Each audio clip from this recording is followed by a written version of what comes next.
All right, we're going to get started. So, session 3 is on the formation of canon and then textual criticism.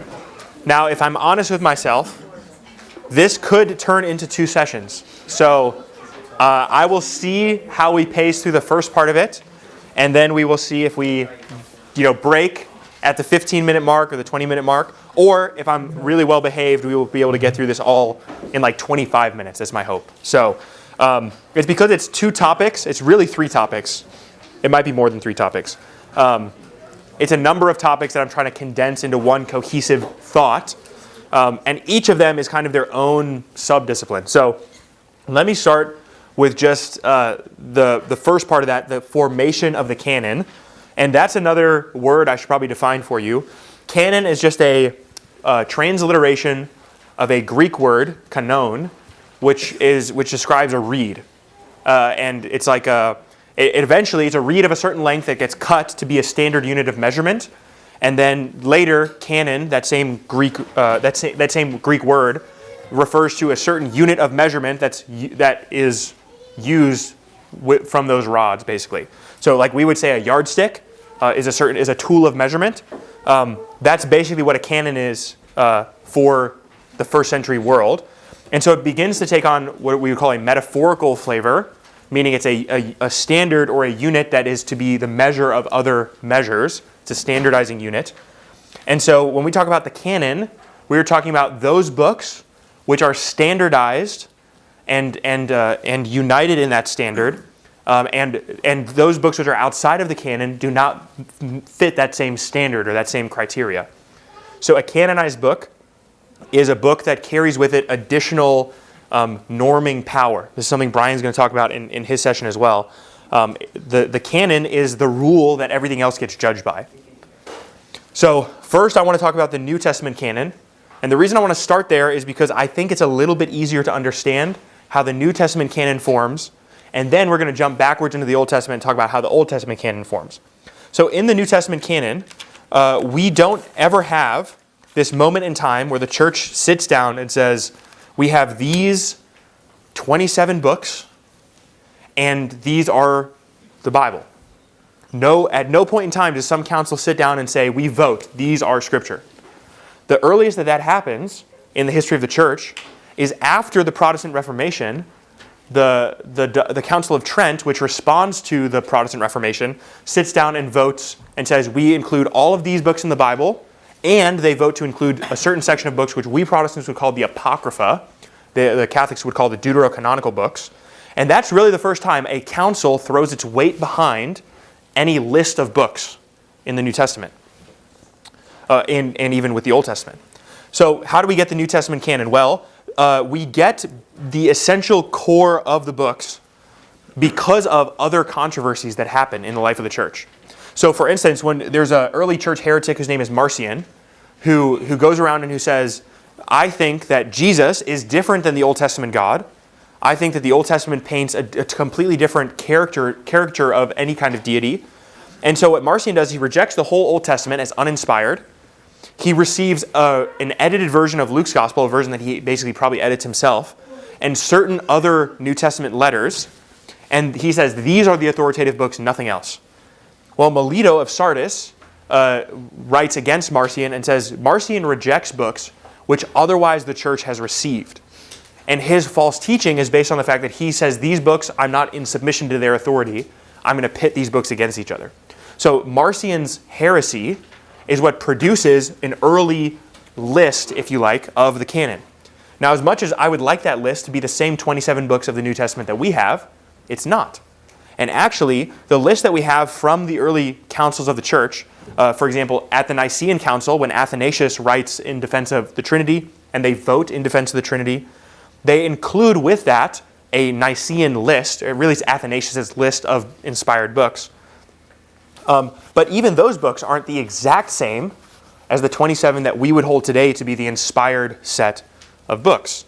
The New Testament canon, frankly, is a little bit more messy than I think many Protestants would be comfortable with. And so one resource that I would point to this, there's a book called Why Should I Trust the Bible by Timothy Paul Jones. And in it, he's got a whole chapter where he just goes through various charts about, what about this New Testament list, that New Testament list. He also goes through Old Testament books and others. And so I'm just going to draw briefly on some of the graphs that he puts in this book and just talk to you a little bit about which books make it in easily and which books are kind of on the what we would call the fuzzy edges of the canon. So books that make it in easily would be the 4 Gospels and Acts. Make it in basically no problem.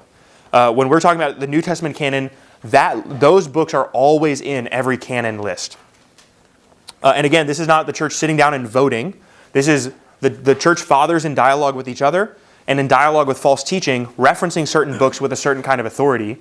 And those books are the ones that are always referenced with the same kind of authority. So you have the 4 canonical Gospels, the book of Acts, all 13 letters that Paul wrote, which would be all the letters minus Hebrews, because the authorship of Hebrews is debated. It could be Paul, it could be someone else. But the other 13 letters that are clearly Pauline are always in every canon list. And then it gets a little messy. So some canon lists include 1 John and 2 John, and not 3 John. And the debate is whether that's because 2 John is what we would call today 2nd and 3rd John, or whether they just rejected 3rd John. At least in what's called the Muratorian fragment, 3rd John is excluded. Jude is included. The Revelation of John, or what we'd call the book of Revelation, is included. The Wisdom of Solomon is a book that's included. And then a book that the Muratorian fragment says is received by some but disputed by others. It's called the Revelation of Peter, or the Apocalypse of Peter. That's the Muratorian fragment. Origen of Alexandria, who's a mid-3rd century author, he includes all the other books that I told you about. He includes James. He includes 1st and 2nd Peter, 1st, 2nd, and 3rd John, and Jude, as well as the Revelation of John. And this list matches exactly the list of Athanasius, which is also the list of New Testament books that we would hold to today. So there's at least one mid-3rd century author who has the same list. There's a man named Eusebius, who's a 4th century author, who includes the 4 Gospels, book of Acts, all of Paul's stuff. He includes 1 Peter, not 2 Peter. He includes 1 John, not 2nd and 3rd John. He includes Revelation. And then he says, here are books that are received by some but disputed by others. Hebrews, James, Jude, 2 Peter, and 2nd and 3rd John. And so Eusebius is saying, here's a core list of books, and here are other books that are kind of on the fuzzy margins. Now that might sound like a problem, right? Because how can Christianity claim this inspired and authoritative Bible and also say, well, we're not sure what books are inside of that Bible? Well, actually, there's a really easy answer to this, and it's because we don't need a council or an authority of the church to come and tell us these books are inspired, not those, and here's the tidy list. If you're looking for something like that, the reality of history is you're waiting until the 16th century for that document to come about. But I would say that the Bible is inspired and authoritative well before the 16th century, well before any officially voted list happens. And that's because the church does not authoritate the scriptures. The church does not ever vote and say these books are inspired and other ones are not. And it's because the church doesn't have the power to do that. The church is responsible for recognizing the inspired scriptures, not giving to them authority. And there's a wonderful quote from J.I. Packer on this that I just think captures everything that could possibly be said on this point. He says, "The church no more gave to us the New Testament canon than Sir Isaac Newton gave to us the force of gravity. Newton did not create gravity, he simply recognized it." And so, before Newton comes along, gravity is a force. People have to deal with gravity in their everyday lives, but they haven't perfectly described gravity. Newton comes along and he doesn't invent gravity, he doesn't give to gravity power, he simply says, here's how I describe this force, this authority that's out there in the world. It's the same with the church. She recognizes the scriptures given to her, but she doesn't ever confer authority to those books. And that means that you can have books or a canon that's in flux. The way that the Protestants say it is we have a fallible canon of infallible books. So we say the books themselves are infallible, but we say the process by which we got to them is a fallible process. And so there are some books which are debated, there are some parts of some books which are still debated even to this day, but none of those things actually throws any core doctrine off base. That might make you feel uncomfortable. How can you have infallible books and you can have a fallible assembly of those books? Well, all of the books that sometimes people today would say, well, this book was rejected from the Bible, or the church fathers hid this book that has a different narrative about Jesus, The church never hid any of those books, like the Gospel of Thomas. The church knew that gospel existed. The Gospel of Peter, the church knew that gospel existed.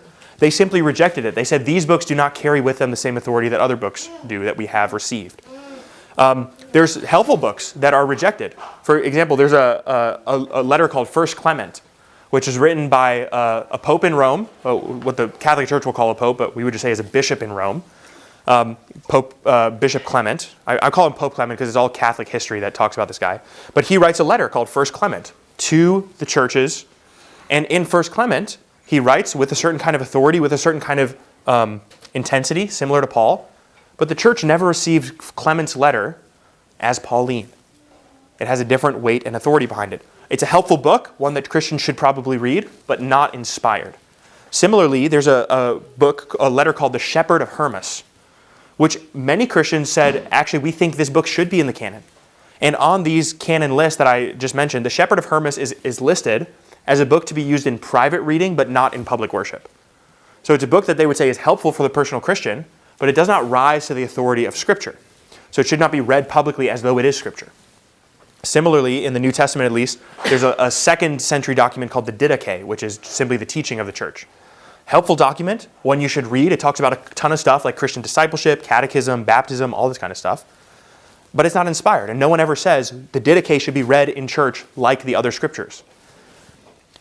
An example of the canon in flux, by the way, would be it's either 1 Peter or 2 Peter. I really should have looked that one up. Where Peter basically says, certain false teachers try to twist Paul's writings just like they try to with other scriptures. So Peter is recognizing that Paul, a contemporary of him, is writing authoritatively Scripture, and that's prior to any council that we have voting and saying Paul's letters are Scripture. The point is, they are Scripture whether or not the church recognizes them as such. They always contain that authority. The church has to receive these texts in their authoritative capacity. So that's how we get the New Testament. Now, how do we get the Old Testament? The Old Testament process, if you understood the process I just talked about, is basically the same. So never once, ever, in the Old Testament, do you have a bunch of Jewish leaders sitting down and saying, these are the books, none others. You have church fathers talking in dialogue with each other about which books should be included and which ones should be rejected. Augustine disagrees with Jerome. They disagree with others. Origen even has some disagreements with them. But the church is in dialogue about these books, which are to be received as authoritative. But the point is that that's not a problem, because when Jesus is speaking to his contemporaries, the Pharisees, whatever else they disagreed on, they agreed that certain books carried authoritative weight. So Jesus will, when he's speaking against the Pharisees, say, look at these texts. Look at what they teach. You have seen that it is written, but I say unto you, and he's interpreting the meaning of that text for them. He's saying, this text is authoritative, let me interpret it for you. And so they agree on what that canon is. So the Old Testament canon, at least as we can assemble from the New Testament writings, is what are called the 22 books of the Hebrew Old Testament. So our English Bibles don't follow the same order, and we have 39 books by most English Bible counts. And that's not a problem, because we count the 12 minor prophets as each individual books. Well, in the Jewish Bible, it's just called the 12. Or we have 1st and 2nd Samuel, they just have Samuel. We have 1st and 2nd Chronicles, they just have Chronicles. We have 1st and 2nd Kings, they just have Kings. So they shorten some of those books and condense them. So the 22 is the same as what we would have in the Protestant Old Testament. And those books are received, and they're referred to in the New Testament as the law, the prophets, and the writings, which is what you would call the Tanakh.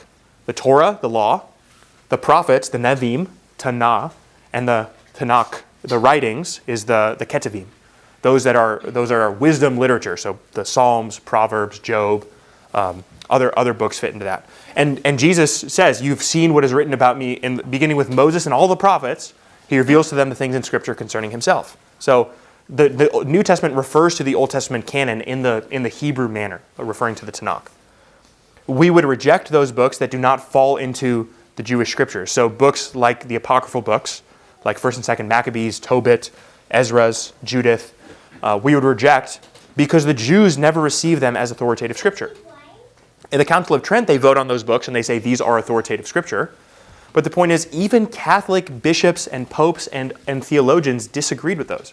Jerome, who writes the Latin Vulgate, which is the Catholic Bible at the time of the Reformation, says in his Latin Vulgate, these books are not to be considered with the same authority that these other books are. And he is the guy who wrote the Latin Vulgate. Similarly, what they would call Pope Gregory of Nazianzus, in his own commentaries on the Bible, speaks of the apocryphal books and says they are not to be received with the same authority that these other books are. He's a pope in the church. And so the point is, we receive the Old Testament that the Jews received at the time of Christ, and that's why there's a difference between the Protestant Old Testament canon and the Catholic Old Testament canon. So that's the two pieces of canon formation. What I'm going to do now is I'm just going to take a 2-minute break. So I'm going to let you guys stretch your legs, and I'm seeing some of you in a little bit of information overwhelm. So I'm going to pause here, and I'm going to pick up with what I want to call the transmission of the text, because there's some dense concepts in there as well. So stretch your legs for a few minutes, and then we'll